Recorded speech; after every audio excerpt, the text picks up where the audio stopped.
हिरव्या मुगांची टेस्टी आणि कुरकुरीत अशी मूग भजी। सर्वप्रथम मूग मस्त 5 ते 6 तास मस्त पाण्यात भिजवून घ्यावेत।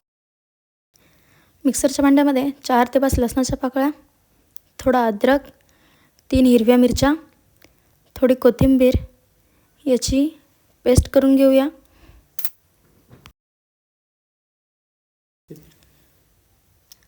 आता यामध्ये हिरवे मूग टाकून त्याची जाडसर अशी पेस्ट करून घेऊया। आता ही पेस्ट एका बाउलमध्ये काढून घेऊया। तुम्ही पाहू शकता पेस्ट मस्त अशी जाडसर झालेली आहे। आपण त्यात पाणी वगैरे टाकले नसल्यामुळे पेस्ट मस्त अशी जाडसर झालेली आहे। आता या मिश्रणामध्ये मस्त असे बारीक चिरलेले 2 कांदे टाकून घेऊया। आता यानंतर त्यात थोडी कोथिंबीर घालून घेऊया। कोथिंबीर टाकल्यानंतर हे मिश्रण सगळं असं एकजीव करून घेऊया।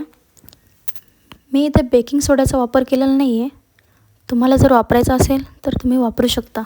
आता या मिश्रणामध्ये चवीनुसार मीठ टाकून घेऊया, थोडी लाल तिखट,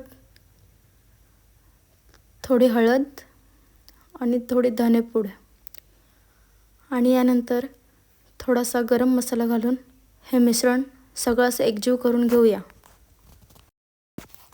मंद आचेवर तेल तापत ठेवून त्यात मूग भजी सोडून घेऊया।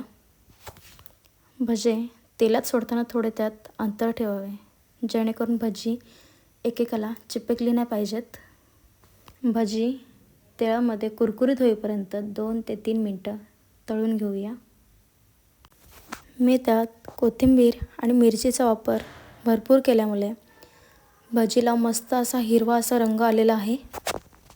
तुम्ही पाहू शकता किती छान दिसते। भजी तेलामध्ये 2-3 वेळा छान अशी परतून घ्यावी, जेणेकरून भजी छान अशी क्रिस्पी आणि कुरकुरीत होईल। पाहू शकता छान अशी भजी तळलेली आहे। आता ही भजी एका प्लेटमध्ये काढून घेऊया। ही भजी तुम्ही हिरव्या चटणीसोबत आणि टोमॅटो केचपसोबत सर्व करू शकता। तयार आहे आपली कुरकुरीत अशी मूग भजी।